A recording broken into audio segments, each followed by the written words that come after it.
Hi there, a very warm welcome, a good afternoon to all of you. And today we are meeting once again so that we can focus on TISSNET. Now, you remember that I took you through two mini mocks of TISSNET where we sat down and worked on question after question after question for two, for two. Mind you, hang on. Why are we getting this? So, on my very first mini mock, somebody asked me about the analogy questions. So I incorporated it the very next day and we went ahead and worked on our mini mock 2. We introduced a segment on verbal analogies. And in those two mini mocks, I exposed you to all the question types that have been asked in the TISSNET exam.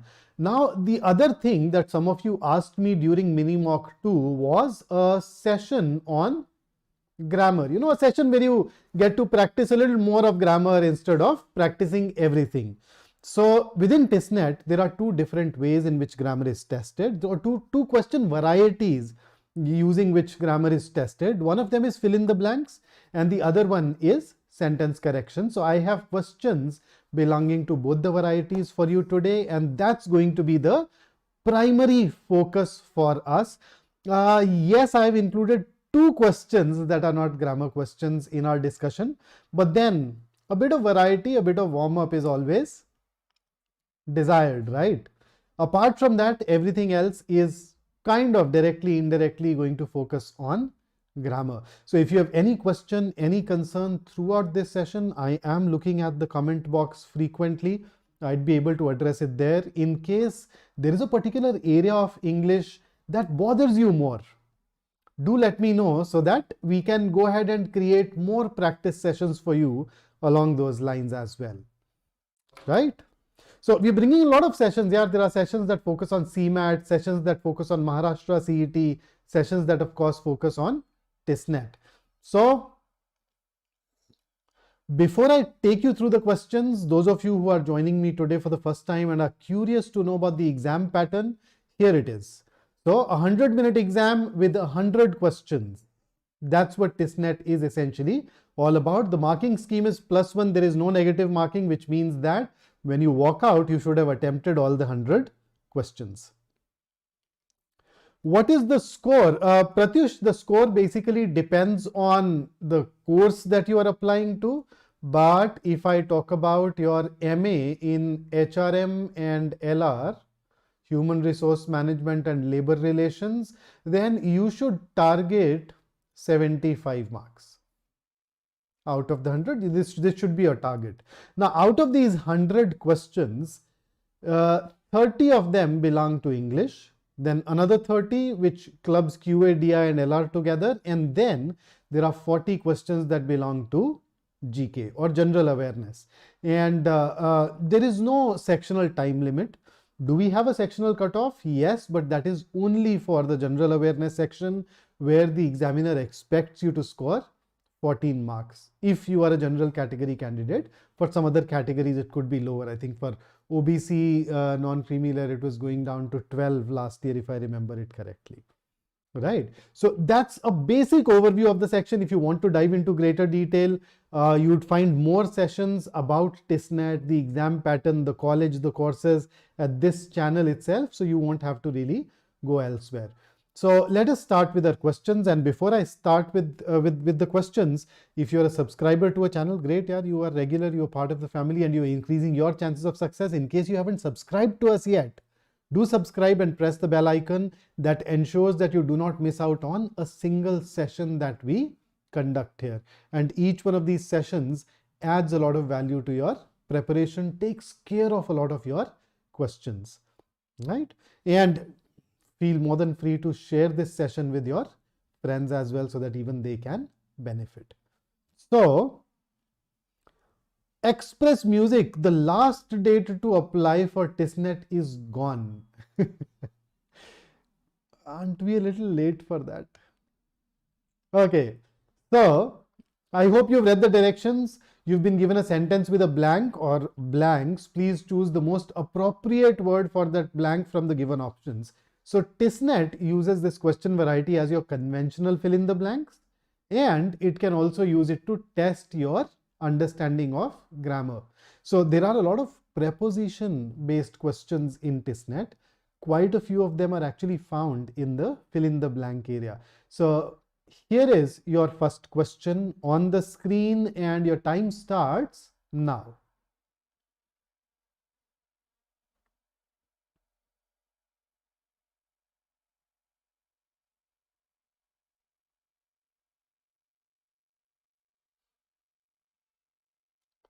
$15 through.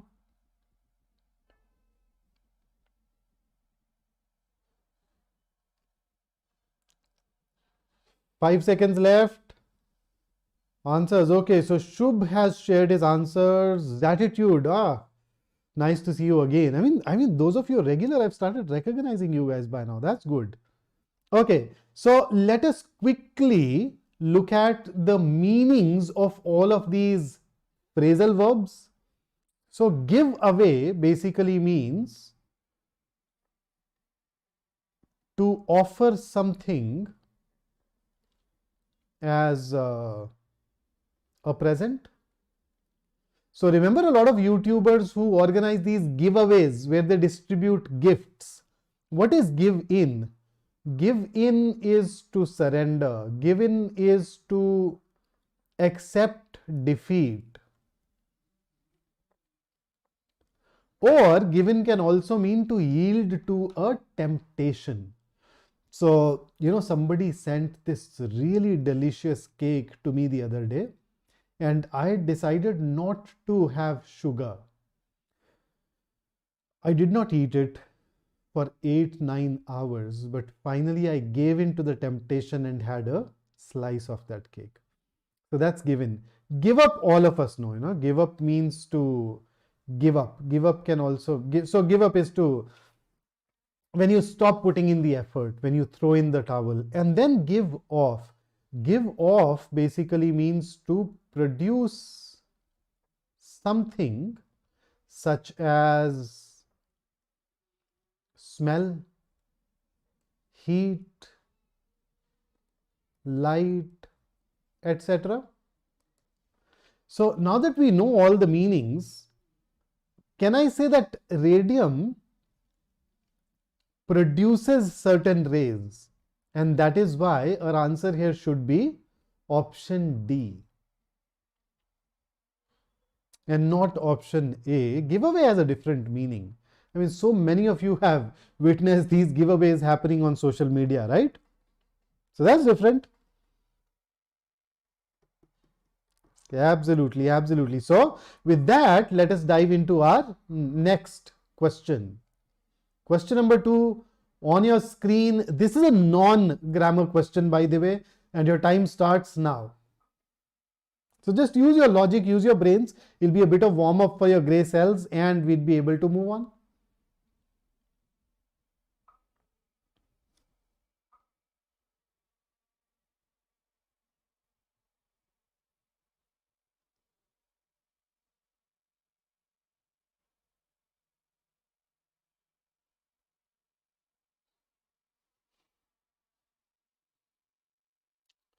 And our time is over. Let us see. Okay, so we once again have an answer from Shubh, an answer from Pranjul. So, whenever we solve fill in the blanks, you'd notice that you always have some clues within that sentence. Those clues can be grammar based, as we saw in the previous question, but those clues can also come in the form of some special words or some special expressions. Look at the word since.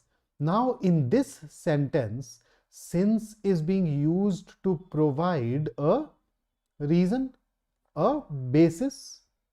So we are saying that, okay, do something since medical care has now become expensive, which means that the other person is going to suggest you some measure, something which can help you deal with the expensive medical care.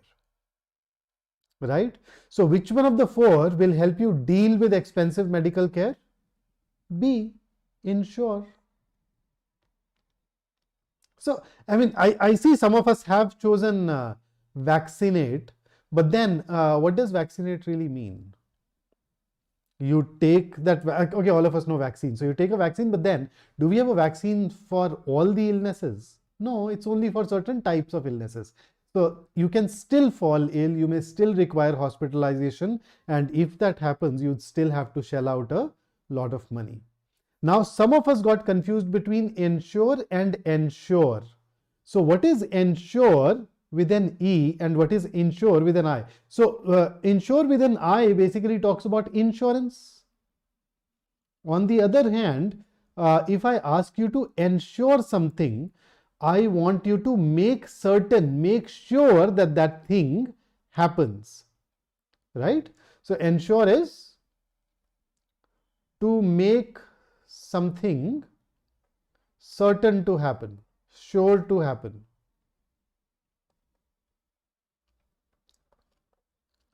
So everyone should ensure himself against illness will not even make any sense. What we are looking for is insure, not ensure. Right? Pratyush, that's a good guess in this case, yes. So that is why our answer is option B. Here comes the next question. What do you think? This is a grammar-based question. Your time starts now.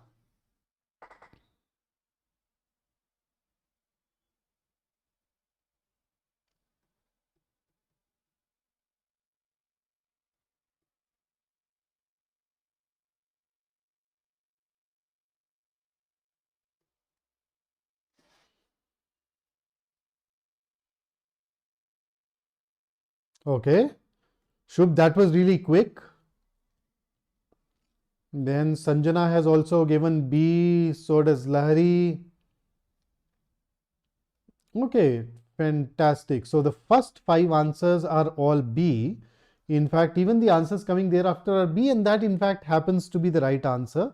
And there's only one answer where we picked up was. So let's see, by the time I reach America, you notice by the time I reach America, we are talking about something that will take place in future. So the use of was will not be right here.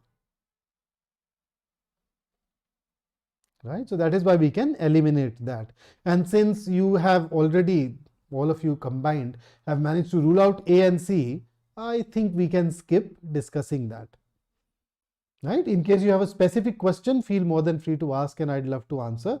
So, we do use the expression would to talk about a possible scenario or an imagined situation.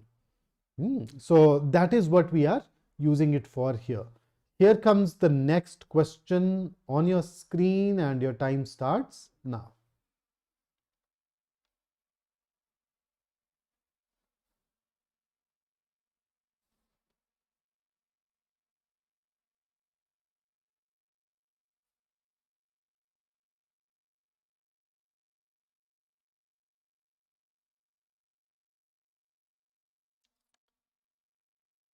Okay, so there are 5 seconds to go now.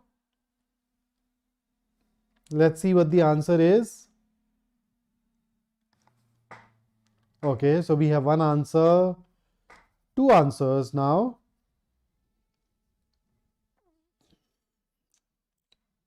Oh, so we are basically choosing C. Some of us are also choosing B. So you're right. Let's eliminate A and D. What is the difference between some and any?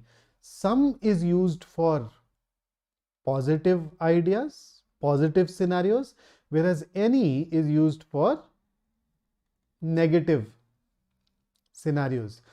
So, for example, I'll say, I have brought some mangoes. I bought some fruit. Or I can say, oh, I am so sorry, I forgot to bring any fruit. So you notice, and even in questions, whether you expect the answer to be affirmative or negative determines whether we use some or any. So imagine if I'm a guest at someone's house and I need more rice. I look at that person and say, Do we have some rice? Oh, can I have some rice? Because I expect the answer to be yes. But then there are times when you are at your own house and you know that the quantity of rice cooked was inadequate, but you're just trying your luck. You know the answer is going to be no. So in that case, you say, is there any rice left? Is there any rice left? When you expect the answer to be no, any. When you expect the answer to be yes, some. I think the only exception is this sentence where you are uh, telling someone that if you need my help, just let me know. So in that sentence, we say, if you need any help, let me know. There we do not say some. If you need any money, let me know. We don't say some because some suggests that we are willing to help only to a certain extent. So that's the only exception that I am able to think of at the moment. In the rest of them, this is what determines it. Now look at the first sentence. I've gone through all her submissions but could not find even one. Does she have dash research paper focusing on the artificial intelligence? So I couldn't find even one. So I expect the answer to be negative here, and that is why any should be preferred over some. So that is the difference between these two quantifiers or modifiers. Right? And with that, let's move over towards the last question of our fill in the blank segment. Another non-grammar question, but then I thought that I'd give you some relief in between, and your time starts now.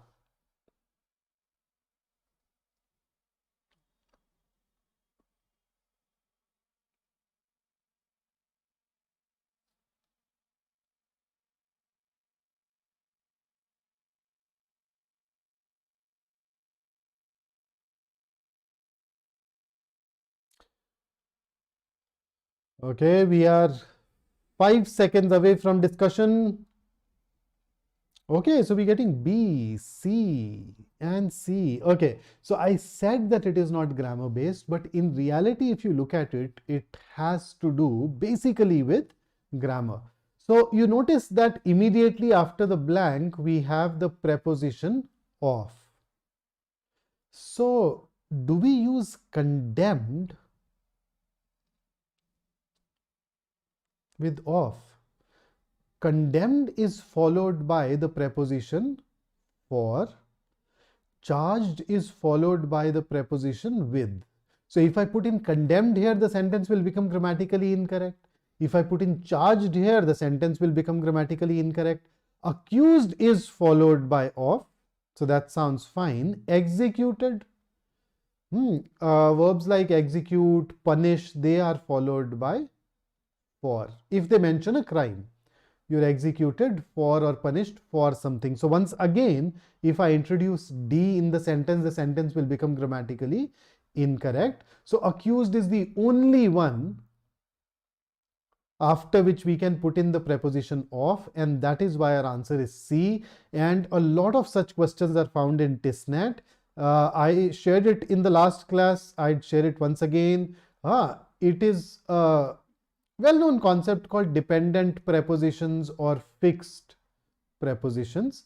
So in case you want to know more, you should practice this area more.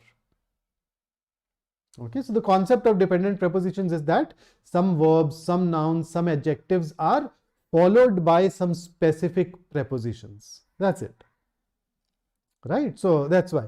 As attitude, any question that tests you on grammar will obviously have those same set of areas to choose from. So if you talk about CMAT, if you talk about Maharashtra CET for that matter, these are two more exams which are coming up. You'd find more or less similar question varieties, or at least similar conceptual preparation that is required to deal with these exams. So that's about fill in the blank questions. And now let's move over to our grammar based questions. But before I do that, if you're enjoying this session so far, if you think you have learned something new, and that basically means if you've ended up making a mistake, you've learned something new, do like the session, and that will be a huge surge of motivation for me. And with that, now let us move over to our next question. So this time around, You're supposed to identify the segment of the sentence which contains a grammatical error. So every question will give you a sentence, 6 to 13. That sentence will be divided into 4 parts. One of those 4 parts will have a mistake. Your job is to spot that mistake, right? So here is your question number 6, and your time starts now.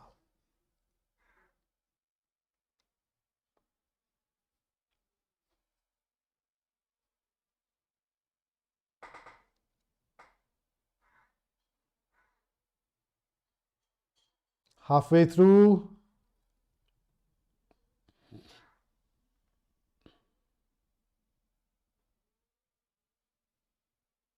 Five seconds. The time is over, but I'll wait for some answers and then proceed. Let us see.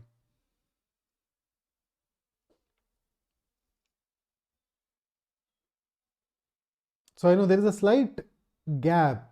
There's usually a gap of around 15-20 seconds between when I say something here and when it reaches you. So I expect, okay, so a lot of answers have come in, a lot of A's, a lot of B's, a C. All right. So let me give you a hint. This question tests your understanding of irregular plural forms of nouns. So look at this word. Is this right? So we normally spell crisis with an E, but that is singular. Now the plural of crisis is CRISES, and this last ES is pronounced as ease. So crisis, crises. You find more such words. Remember thesis, and you'd have theses. You already know one such word very well, axis. Remember x-axis, y-axis, z-axis, and the plural is axes, diagnosis, diagnoses. So this is the plural form of the word. Now, if you look at it carefully, the sentence uses a. You notice a is used before singular countable nouns. We cannot use it before crises. And then if I look at the last part of the sentence, it says it. That's another indication that this sentence should have a singular noun and not a plural noun. So all that we need to do is use crisis instead of crises, and we are done. So that is why our answer to this question is option A. Crisis.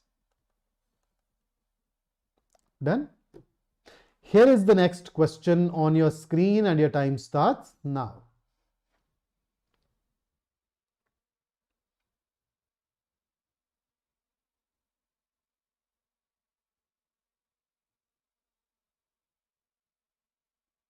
Sanjana, absolutely yes. I love it when you are also able to give me the reason behind your answer. That in fact helps me in multiple ways. There are times when we end up getting that question wrong. So your reason helps me give you a deeper insight into the thought process.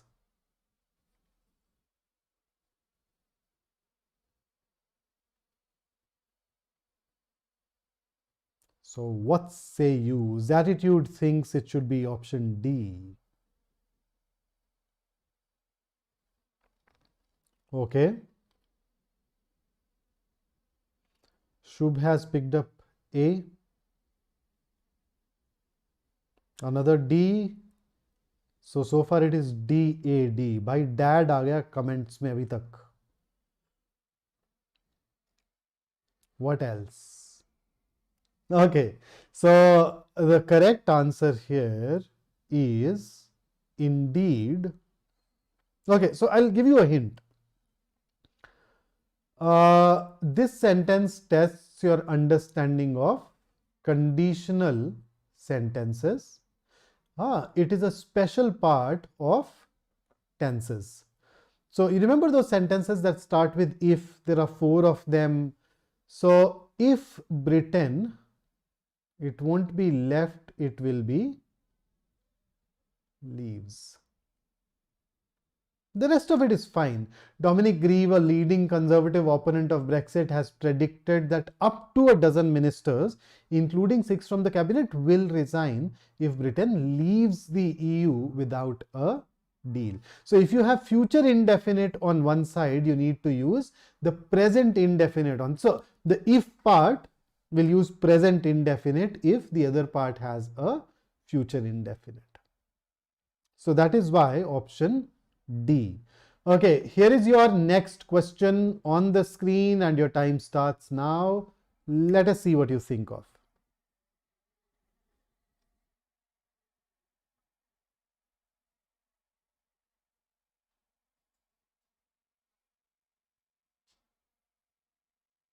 Halfway through.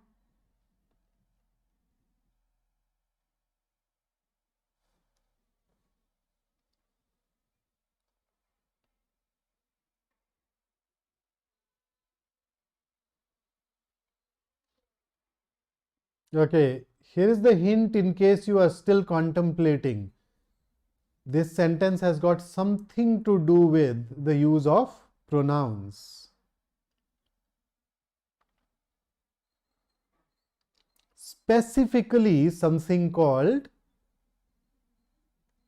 relative pronoun. So there are these 3 pronouns, okay? Who, which, and that. So what is the difference among the 3? Who is used for persons, which is used for everything else, persons as well as which is used for everything else, okay, everything other than the persons. So what is the use of that? That can be used for everything. It can be used for persons as well as everything else, but that in a way acts a bit like a highlighter that is used to add a bit of emphasis. And then of course there are situations where you want to refer to a person and a non-person together. If you want to refer to both of them, you cannot use who or which, so you obviously go ahead and use that. So in this particular sentence, this who is being used to refer to a study or a series of studies. So you notice a series of studies is not a person, and that is why the use of who will be incorrect here. So what do? You can use which, you can use that. Both of these are going to be all right here, and that is why our answer here should be option A, and a lot of you have actually managed to get this right. Not only this, you have also shared the reason, which warms my heart a lot. मजा आ जाता है यार जब मैं reason भी साथ में देखता हूँ, तो लगता है प्रिपरेशन हो रही है और साथ में मेरी मदद भी हो रही है, because then the others are also able to read this and then process it, get more time to process it. Here comes the next question on the screen. छोटा सा सवाल, your time starts now.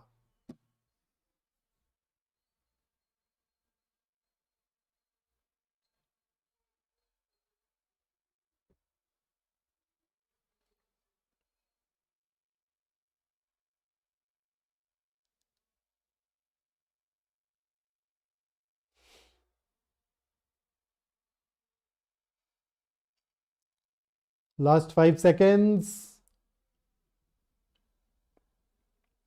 Okay, so the hint for those of you who may be thinking, you know that there are times we find this confusing pair of words.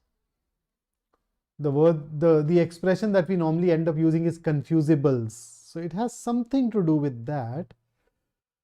The correct answer here is option A, and what is wrong is the use of the word considerate. It should have been considerable and not considerate. So you notice considerable is an adjective which refers to something that is important enough to think about. Considerable is something which is important enough to think about.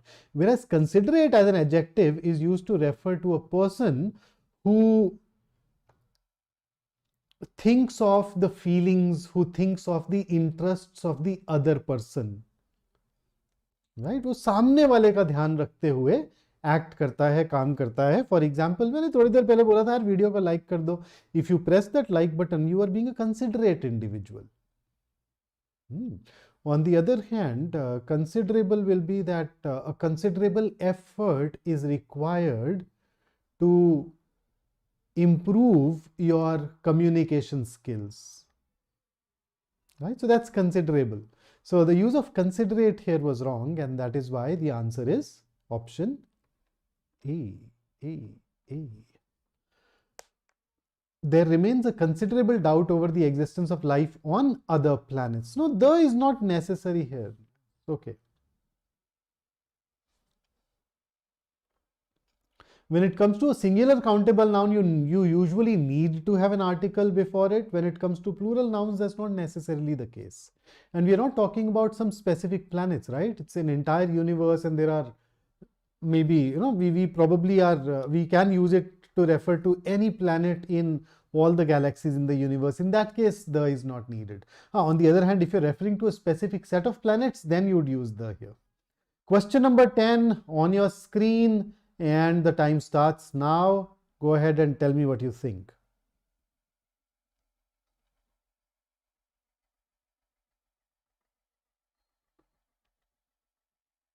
So you notice when you shared what you thought is wrong, I could at least give you some more insight about it. So that's the benefit.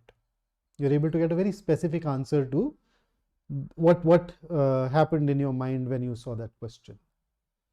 Okay, 3 seconds.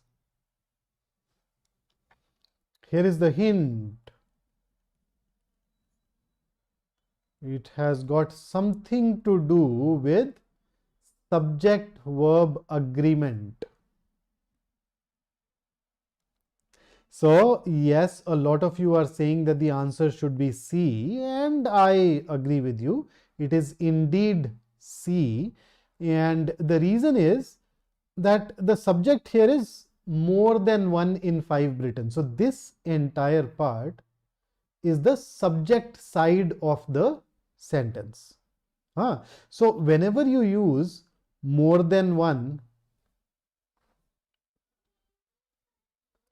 okay, so you'd use more than 1 plus you'd have a singular noun, or you'd use more than 1 plus in plus a plural noun. In either case, in both of these cases, you are supposed to follow it by a singular verb. It is a little weird, it is a little illogical, frankly. The moment you say more than 1, you're talking about at least 2, and at least 2 should be plural, but that is not the case, unfortunately. It is one of those oddities, one of those weird things in language. So because the verb is supposed to be singular, we need to replace this R with is.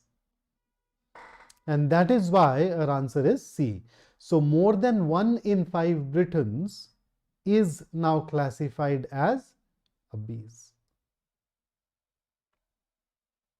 Fair enough? Here comes your next question on the screen, and your time starts now.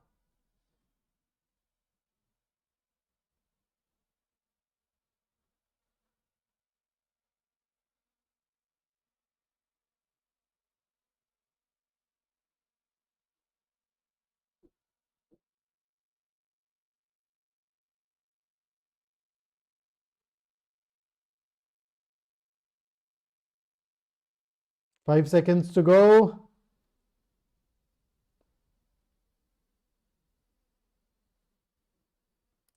Okay, so far a lot of D's.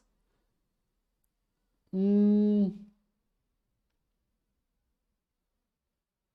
yes, you are right. The problem is indeed, the answer is indeed D, and the problem is with this preposition. Depend is not followed by at. You typically use on. In case you are writing a little more formal a document, you can also use upon, but we can definitely not use at. So another question that tested your understanding of prepositions. Just depend on the teacher. We don't need to change depend into dependent. Depend is fine, but the at is the problem.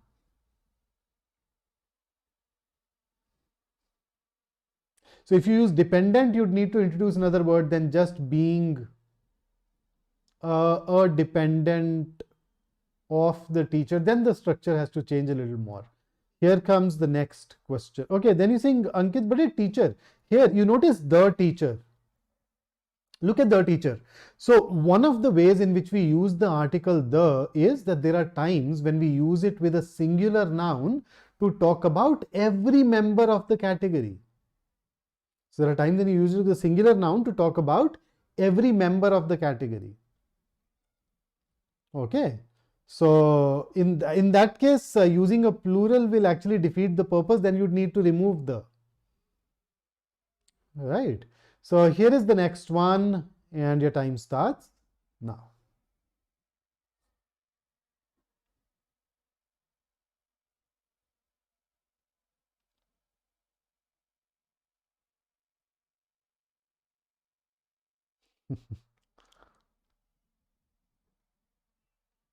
Yes, Aditi, absolutely. We can use upon, but we can use upon wherever you use on. In most of those situations, you'd notice that you'd be able to use upon. Quite a few of those, I shouldn't say most, but if you want to introduce dependent, you'd need to bring in some more changes. Okay, so my hint to you is that we once again are dealing with a preposition based question. And I'm using a little more of preposition based questions in this set because that's how TISSNET is, and I'm trying to stay as close to the exam as possible. So you know that we have adjectives. Adjectives have something called a comparative degree, right? When you use adjectives to compare two things. So most of the adjectives in comparative degree are followed by THAN, then. So they are followed by then. But then there is an exception to it. What is that exception? Any comparative degree that ends in OR. Okay, for example, senior, junior, and preferable. So those comparative degrees that end in OR and preferable, they are followed by to. After these, we do not use then. So we need to replace this then with a to. So he suggested that increasing the counseling skills of general practitioners may be preferable to widening the primary healthcare team. Right? So I hope that this will allow you to deal with this particular area rather confidently in future. And here comes the last question of this segment. I have a couple of more grammar questions coming after, but here is the question on your screen, and the time starts now.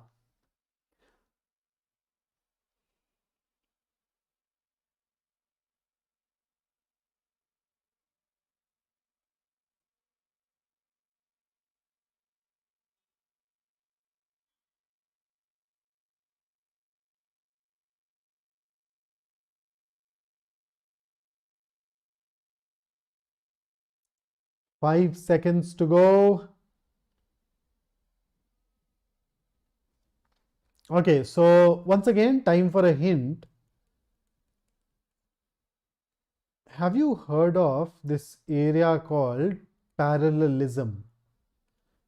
Parallel construction, parallelism, parallel structure. There are different words that are at times used. So the simplest of them is parallelism.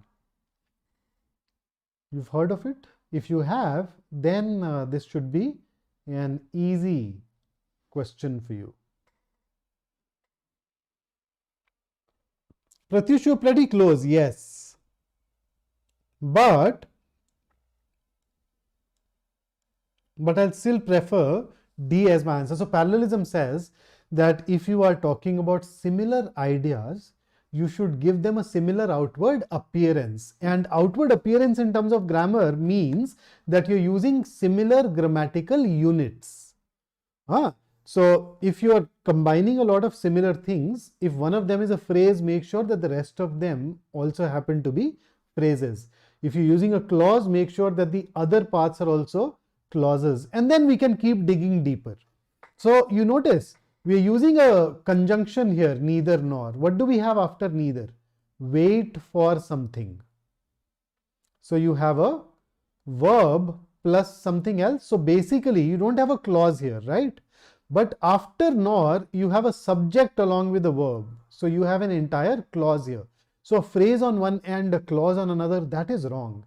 So now there are two options. One option is I can shift this neither at the beginning of the sentence, and now we'll have clauses on both the ends. But there are two problems here with this approach. Problem number one is that since I'm moving neither from B to A, which one of the two should I mark as my answer? Should I mark B because neither is a part of B and we are saying that neither is placed incorrectly? Or should we choose A because neither is being shifted to part A, so I can say that it is part A that is missing out on something. So that's problem number one. Problem number two, this sentence is wordy. Why wordy? Now let's compare. What if I remove can we? So now what do you have? We can neither wait for something to happen nor take evasive action. So you notice this sentence is smaller, conveys the same idea. So removing can we is better because we are using less words, because we are using fewer words, because we are using fewer words, and we are also avoiding that ambiguity of A versus B, and that is why let's remove can we and mark D as our answer. In case you're still not sure why, just read up on this area called parallelism, right? And with that, now let us move over to this variety that you may encounter in the exam. So what do you have in these two questions now? A part of the sentence is underlined. Below that sentence, you have three alternatives to that underlined part, to the underlined part, which may help to improve the sentence. So choose the correct alternative. If any of the three, A, B and C, improve, choose them. On the other hand, if you think that the segment that is already given is correct, it does not require any improvement, choose your answer as D, no correction required. So here is the first one on your screen and your time starts now.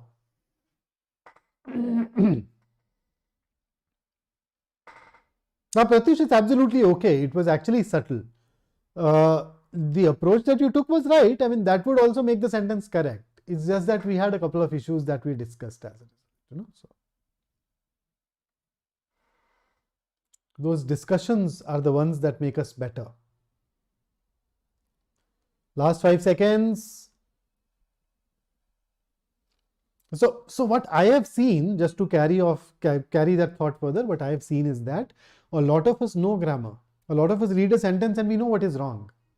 But in the exam, because you do not know the principle behind that, you may lack that confidence. So discussions basically make those principles known. They bring those principles, those so-called rules or concepts to our conscious mind, and that will help you more in the exam. Okay, so in this particular question, here is a hint for you. The hint is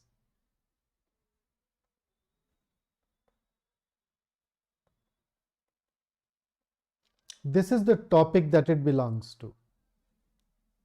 Dangling modifier. So what is a dangling modifier? Dangling modifier is a sentence where you have a modifier. Remember a modifier, an adjective or an adverb? That obviously modifies some part, but that part is missing from the sentence. So in this case, just focus on this. Staggering with exhaustion after their long day on the river, the boat was dragged into the shallows. But now this sentence makes it seem that it is the boat that was tired. Was it the boat that was tired or exhausted? That's a little weird. A boat cannot be tired or exhausted. So, who are these people who were tired? Who are these people who were exhausted? That's the question. So, therefore, I'd say that this existing part is incorrect. So is A. And because this part is incorrect, we can also rule out D. So between B and C, which one should we choose?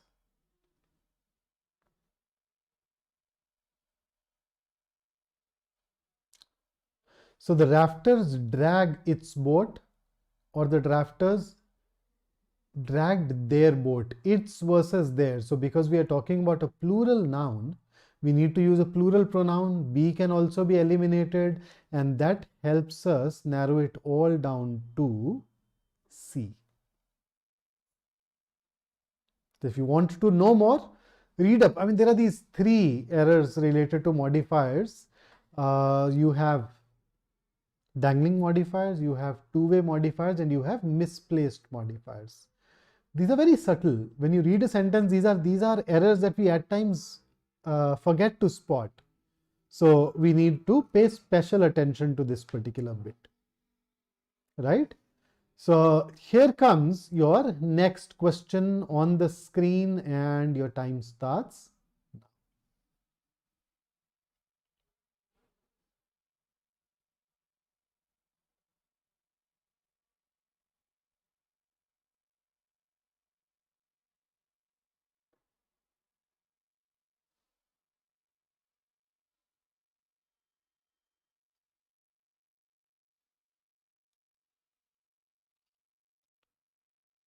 Five seconds to go. Okay, hint, something to do with a preposition.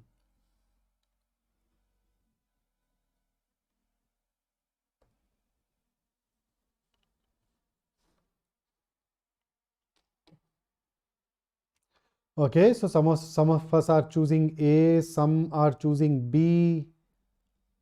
Let us see.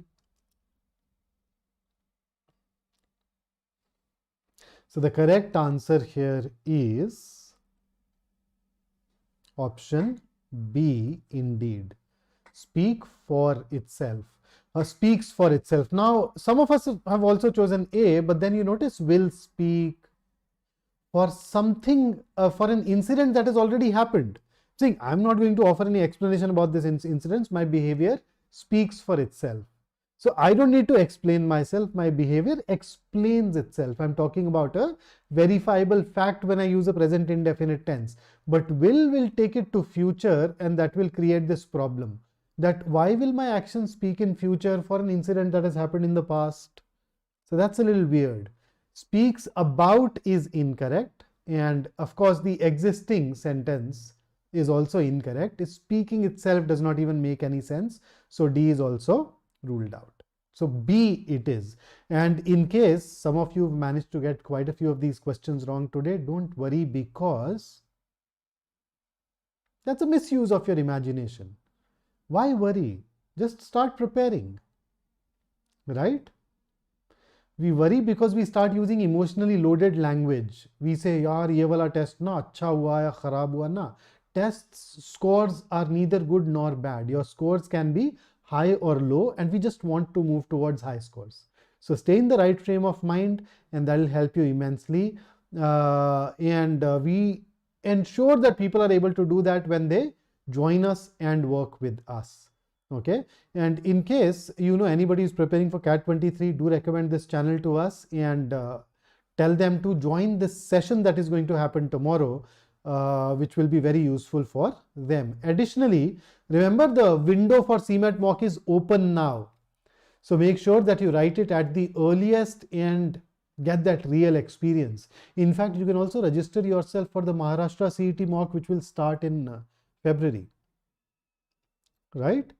So if you like this session, don't forget to like, share and subscribe, and you can follow us at any of these places. You can drop us questions even on Telegram, and we do respond to those queries there as well. Pratyush says, I can take some questions right now, in fact. So Pratyush says, do I need to solve Renan Martin? Pratyush, you can. It's not about that you need to, but if you have a Renan Martin lying around along with its key, I think it's a good idea to go through the various exercises that you have. No harm. Oh, Sandesh, you wrote it today. How about you write an exam, you sit for an exam. How was it? What was your experience? So that's it from me today. Once again, like, share and subscribe, and I look forward to meeting you really soon. Thank you, Sanjana, for your kind words. We definitely we will keep bringing a lot of these sessions for you. And just let us know which exams you're preparing for, which areas you want us to focus more on, and we definitely cater to whatever your requirement is. So until I see you next, stay safe, stay focused, stay in touch.